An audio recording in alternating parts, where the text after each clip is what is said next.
Thank you for joining me. This tutorial is going to be the knit stitch right-handed American style, also known as the wrapping style. So here I'm going to begin. To start, you have all your stitches on your left hand needle. The empty needle is in your right hand. Now basically when we're knitting right-handed, all the stitches are going to be transferred from our left hand needle to our right hand needle.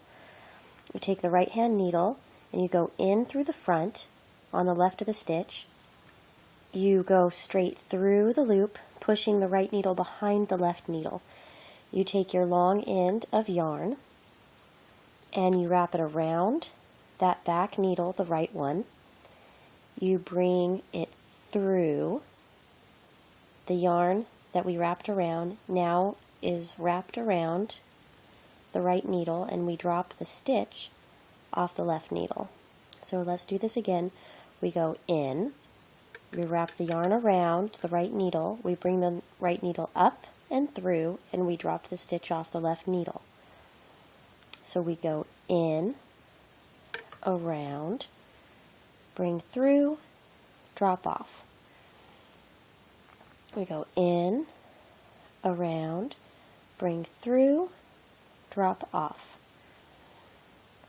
We take the right needle, we go in to the stitch, we wrap around, we bring through, we drop off. And we just continue till we get to the end of the row. I'll say go in, around, bring through, drop off.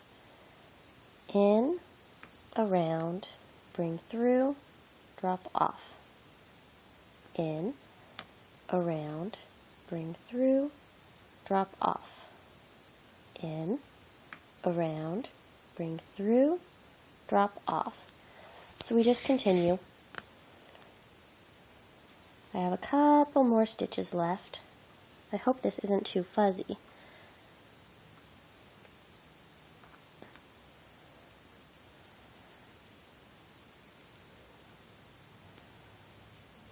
Two more stitches left, and then I'm going to show you how to turn your rows. In, around, bring through, drop off.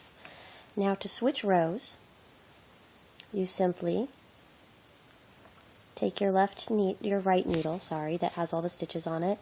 You flip it over into your left hand. You see the back of the knit stitch facing towards you. The long end is going to be right at the tip of the needle. From here, we start over again. You take your right needle, you go into the stitch, you pick up your right yarn, you wrap it around the stitch, you bring it through and drop it off. We go in the stitch, yarn around, bring through, drop off. Again, right needle into the stitch behind that left needle, wrap the yarn around, bring it through, drop off. I'll continue along here.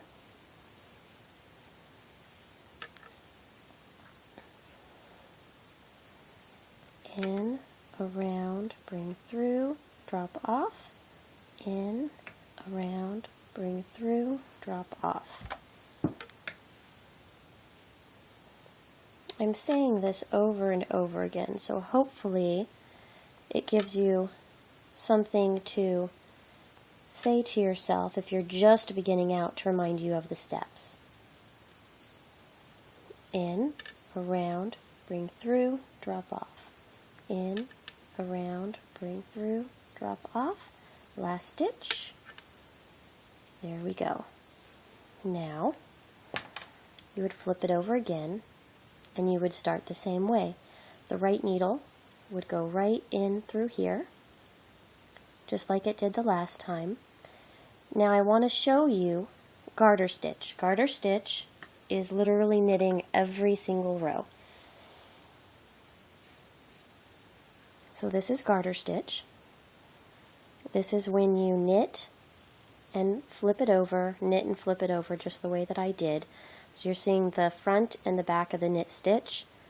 So every single row knit is called garter stitch, and this is what it looks like. Now, purling is basically the reverse.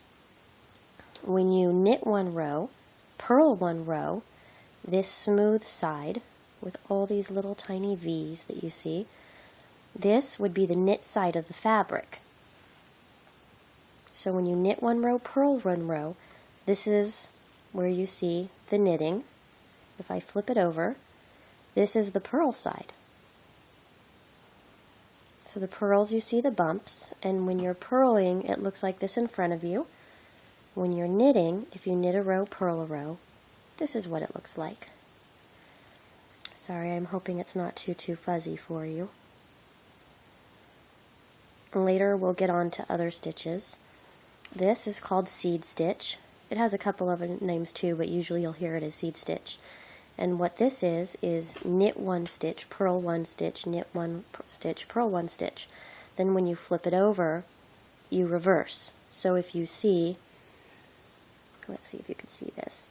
This little V is a knit. So if you saw that, in order to make seed stitch, the next row on top of that stitch you would place a purl. That's something I'll go ahead and make a tutorial on later. I just wanted to show you a couple different combinations of knitting and purling. So this is seed stitch, knit one stitch, purl one stitch, and then you reverse the order when you're coming back. This is stockinette stitch, and that is when you knit one row, purl one row, knit one row, purl one row. It's just continuing like that, knit a row, purl a row.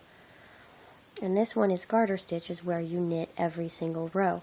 Changing the combinations of knitting and purling will give you many different looks. This is just a swatch that I will show you when we discuss gauge. But to end this video, we'll do one more row of knitting. So this again is right-handed knitting, the wrap style, which is also called the American style. So I take my right knitting needle, I put it in through the stitch, wrap the yarn around, bring the needle through, and drop the stitch off. So in, around, through, down. In, around, through, drop it off, in, around, through, in, around, through, drop that off. And it's just continuing. I like to repeat the same thing over and over in my tutorials, so you get a chance to maybe do some knitting on your own while you're watching, and watching the stitches over and over. At least you won't have to watch the video several times. Maybe it will sink in after just once or twice. But thank you for joining me. That is the knit stitch. If you were to look at every single row, there we go. If you have a worsted weight or a medium weight yarn and you wanted to use like a size 9 needle, you can make a really fast, simple scarf. You could also use a 10, sometimes a 10.5. A good way of deciding what needle to use is looking at the back of the yarn, and they do have a suggestion gauge. I'll go ahead and post a tutorial soon about that, so you're set up to do your own scarves. Thank you for joining me.